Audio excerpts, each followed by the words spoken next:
Swayam Prabha. Digital India. Educated India.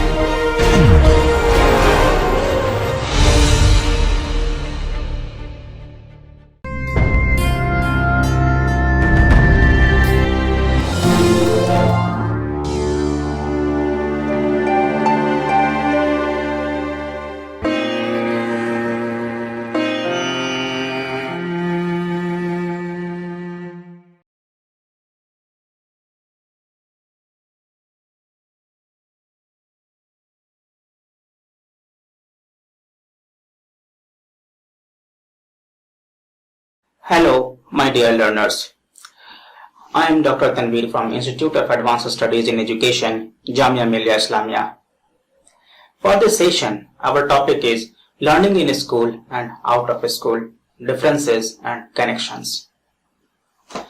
After completing this lesson, you should be prepared to identify and discuss gap between learning in school and out of school and ways to bridge it. Second, you should be prepared to describe outside learning and its benefits. On one hand, popular wisdom holds that common sense outweighs school learning in many situations for getting along the world. What I mean is, there exists practical intelligence that matter in real life than school intelligence. While on the other hand, it is always echoed in the air that school education lacks something which we enjoy at out of school learning. Maybe learning lacks practical intelligence and such things. Let me take an example. Maybe you have been to local vegetable seller on roadside or a grocery store in your mohalla and purchased a long list of items in different quantities. While you were busy in mental calculations or calculation with calculator, the seemingly uneducated vegetable seller or the grocery store wala declared the final amount to you. So, there seems some discontinuity between learning in school and nature of cognitive activity outside school. A big question is that how school learning, that is learning in school, differ from other learning, that is learning out of school. So today we will explore this topic in detail.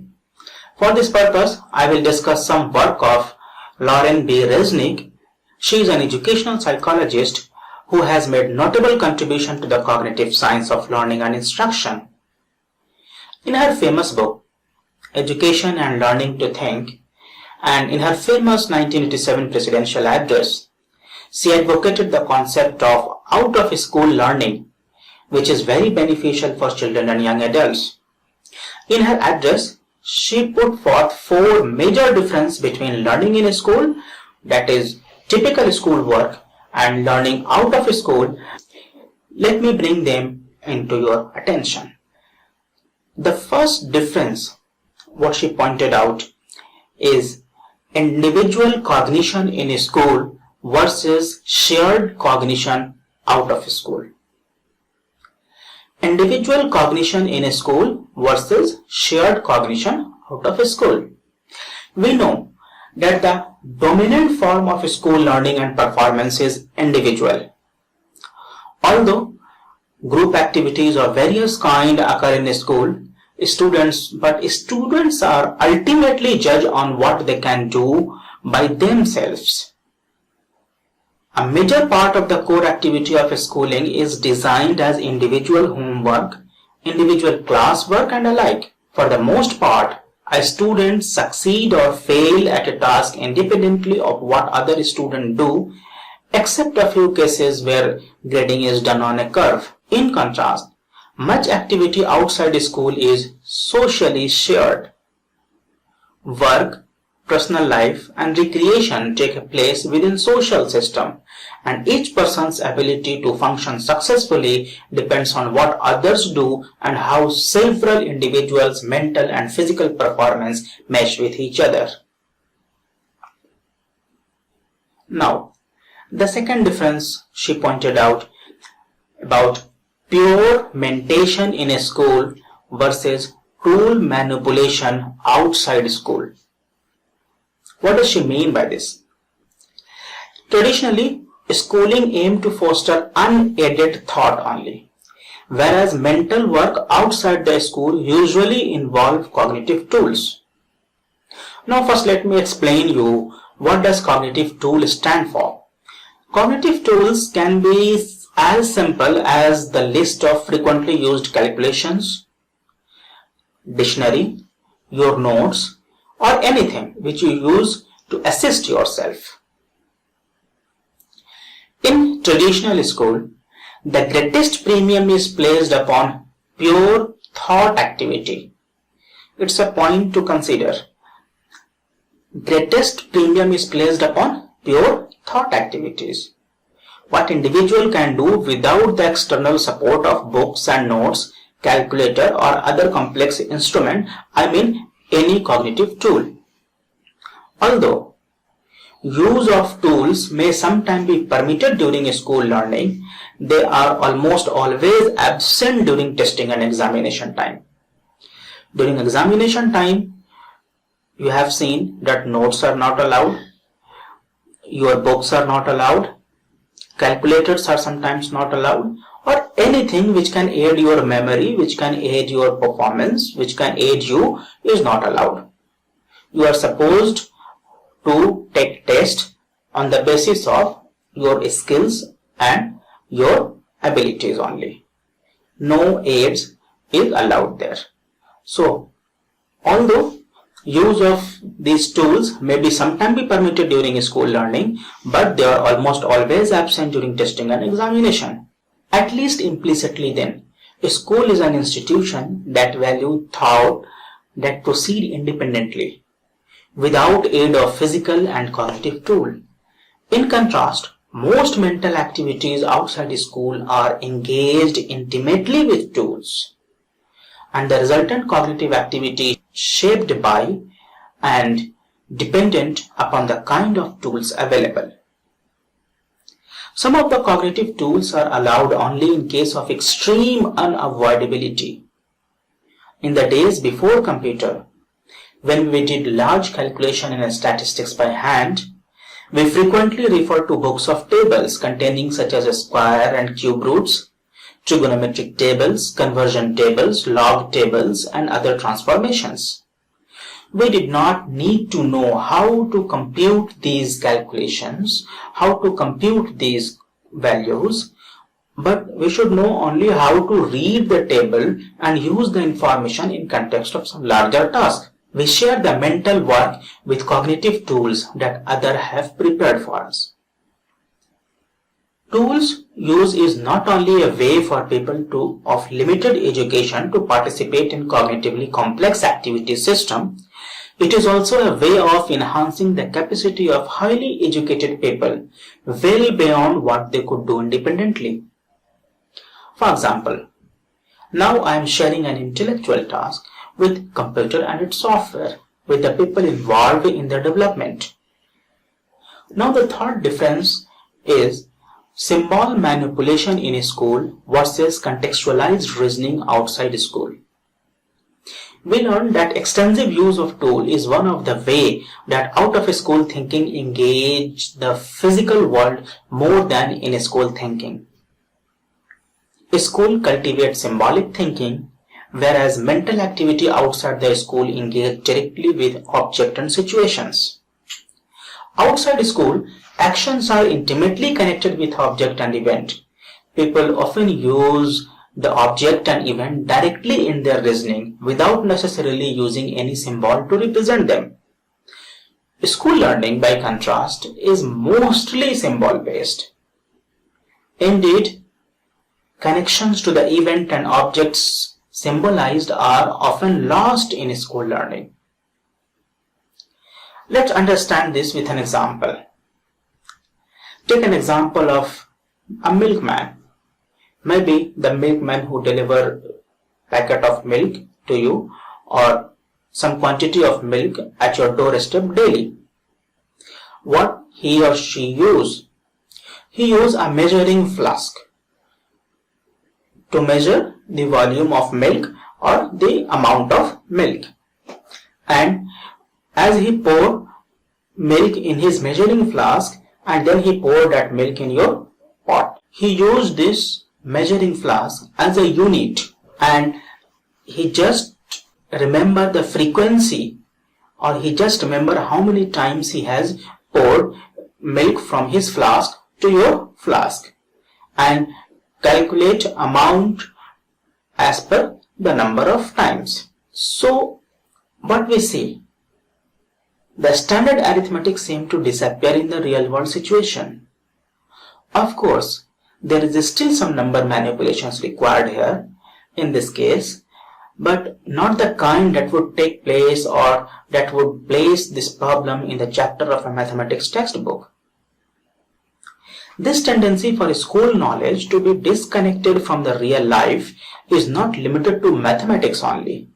Although it is particularly easy to draw a clear example from mathematics learning, the process of a school seems to encourage the idea that the game of a school is to learn symbolic rule of various kind, and there is not supposed to be much continuity between what we know outside the school and what we learn inside the school. Why people do not forget out of school learning? Have you ever thought? You may realize that what you learn out of your school, it is very difficult to forget that experiences. This is because they are continuously engaged with objects and situations that make sense to them. People do not fall into trap of forgetting what their calculations or what their reasoning is about. Mental activities make sense in terms of their result in a specific circumstance. Actions are grounded in the logic of immediate situation.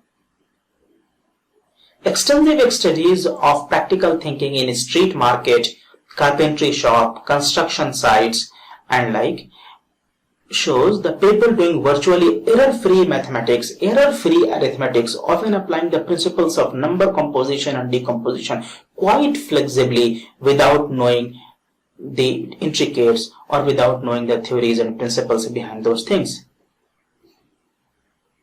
The fourth difference which she pointed out is generalized learning in school versus situation-specific competencies outside school. Major justification offered for formal instruction is usually its generality and power of transfer.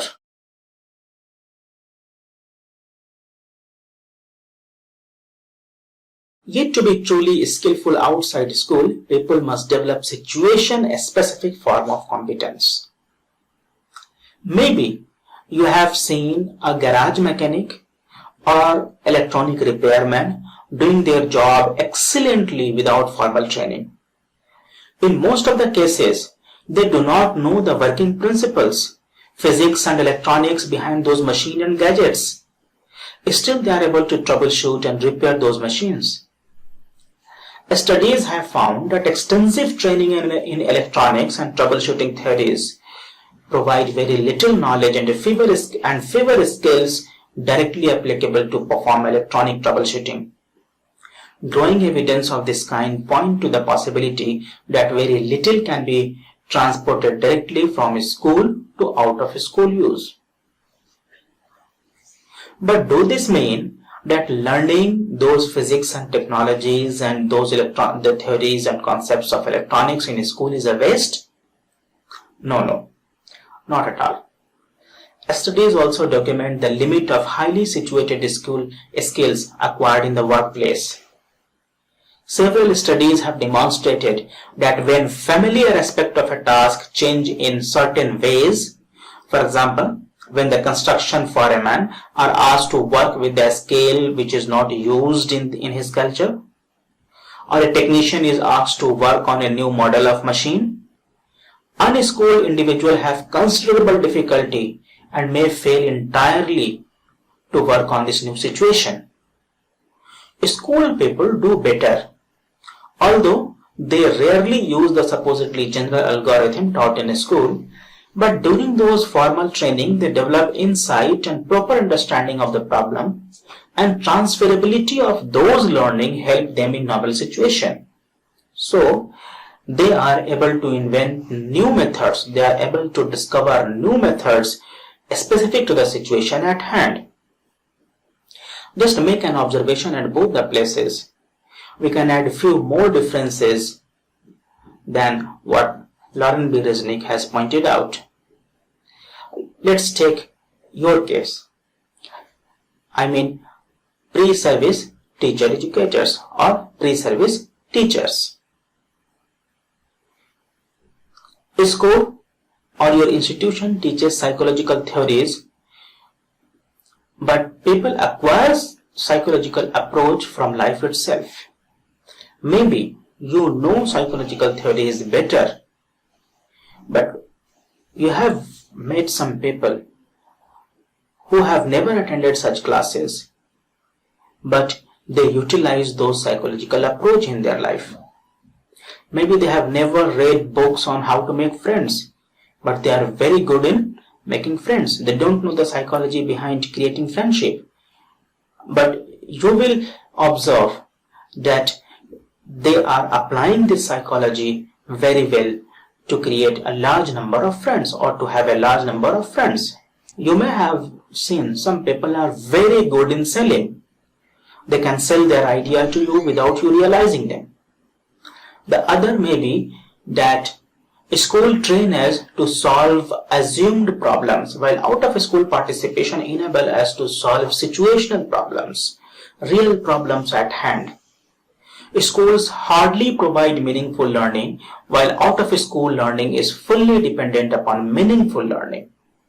That are the reason that Resnick fear that schooling is becoming increasingly isolated from the rest of what we do. So, it is also likely that it will become increasingly irrelevant with time. Schools certainly should not abandon their academic mission, but their lessons should relate to the real object, event and experiences. Too many children fail in school because they cannot connect what they have learned to the world in which they live. There is growing evidence that not only many schooling contribute in a direct and obvious way to perform outside the school, but also that knowledge acquired outside school is not always used to support in school learning. So, this was what Resnick in the year 1986 suggested the difference between in-school learning and out-of-school learning, and why it was a grave concern since that time. Now it is time to mention that what have we done and what we can do to bridge this gap between in-school and out-of-school learning. Here comes the concept of outside learning and outdoor education and its integration with school learning for maximum benefit to students by bridging the gap between the learning in school and learning outside the school. Although there are differences in their definitions and hence use of these terms, which I may discuss in any other session, actually common definition of outdoor education are difficult to achieve because interpretation varies according to culture, philosophy and local conditions also. Let us talk about outdoor learning in a broader sense. Outdoor learning, for which many of you may be craving during this COVID-19 lockdown time, is a broad term that includes discovery, experimentation, learning about and connecting to the natural world and engaging in environmental and adventural activities. For example, multi-day expedition, visit to highland forest, visit to some other woodlands and coastal area for learning, youth or community activity courses, school residential trips, outdoor and adventure sports, coachings, self-training experiences are all examples of perfect outdoor learning. Outdoor learning is not about reading your book or course material outdoor. Also, it is more than adventure sports or simply taking what could happen inside or what could happen indoor to outside. It can be found in a wide range of environment and situations, including but not limited to your personal adventures, outdoor recreations, informal education, for example in non-formal settings such as in club, scouts and guides, and informal settings such as those found in schools, colleges, and universities. Outdoor learning is predicated on the idea that learner engage with context outside a brick and mortar classroom setting. The outdoor can provide easily accessible context for content of interest. For example, a student could go to a forest to learn about the dynamic relationship between various flora and fauna, or travel to a local historical site to learn about the significant historical event and see the landscape affected. Outdoor learning involves the transformation of knowledge, skills, attitude, and behavior through direct engagement with outdoor environment for the personal and social benefit of individuals, families, societies, and the planet in large. Using plays to engage students by going beyond classroom and school open up important connection for students around physical and cultural variables. There is no classroom substitute for tangible interaction with natural historical specimens, biological factors, and artifacts manipulated by man. By tapping into the various fund of knowledge inherent in sitting outside the classroom, the learning opportunities are multitudinous. Purposeful experience in outdoor can be a catalyst for powerful and memorable learning.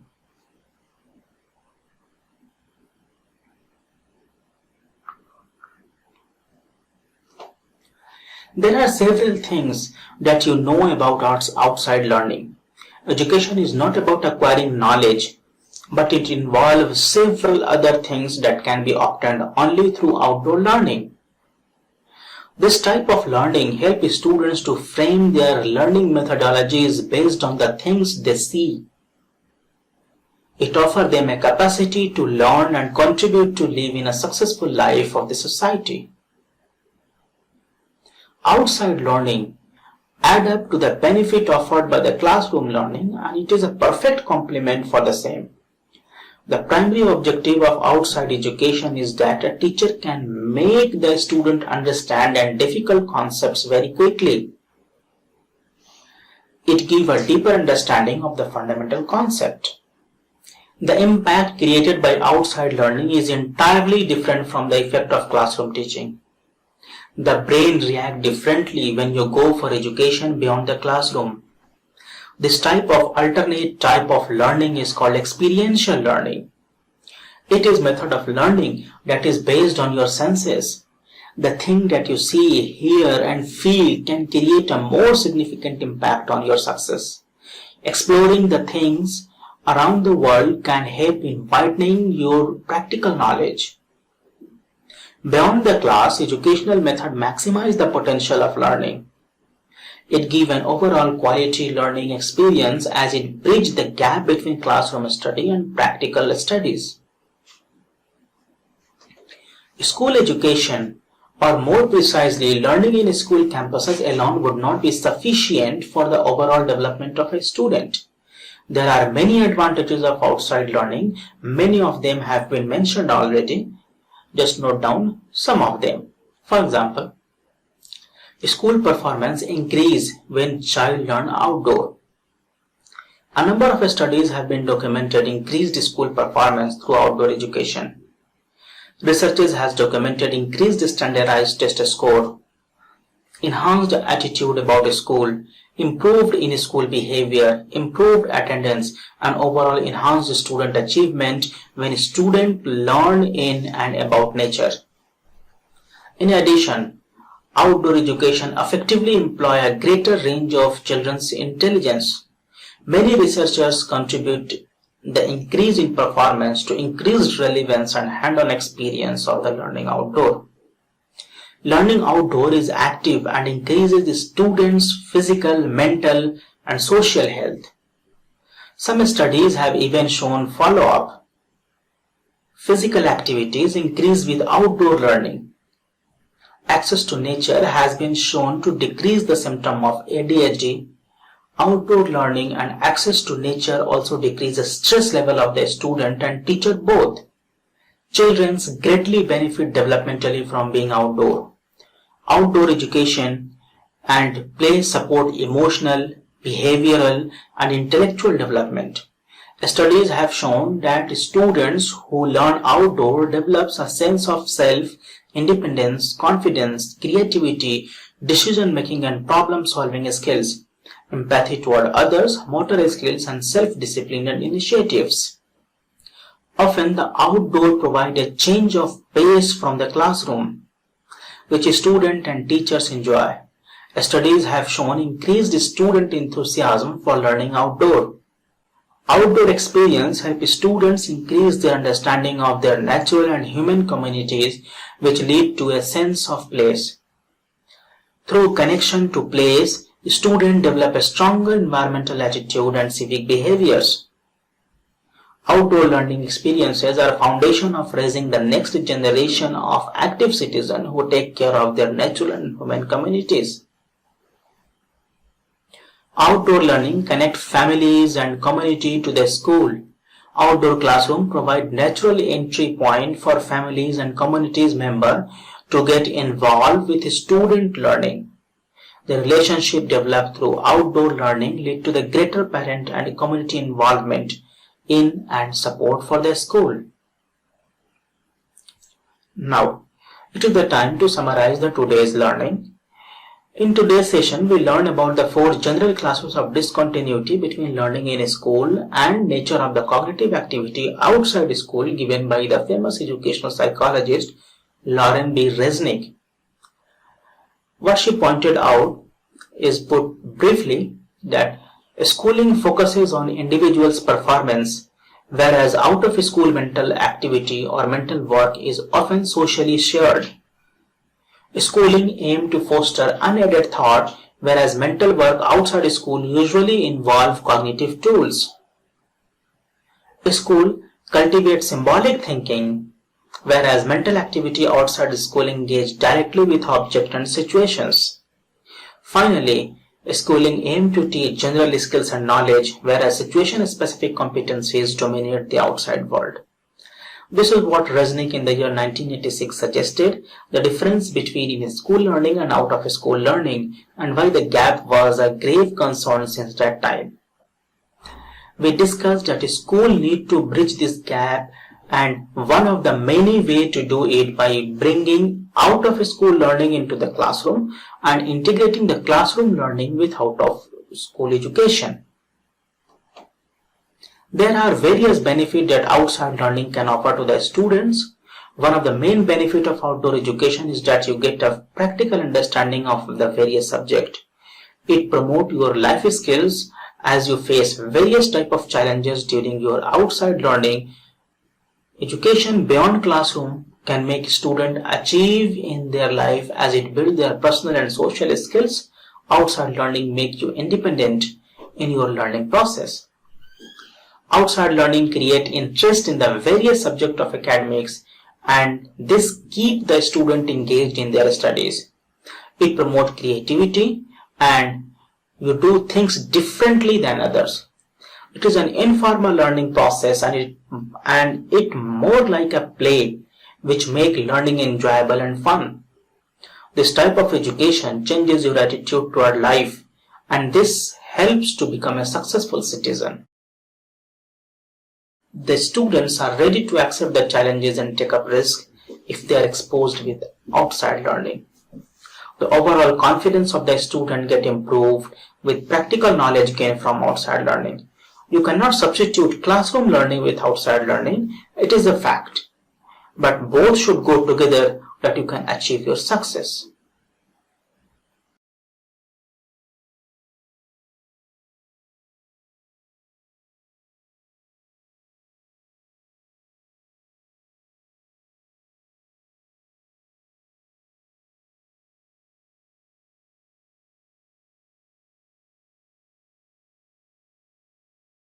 Thanks for being the part of this session. Thank you.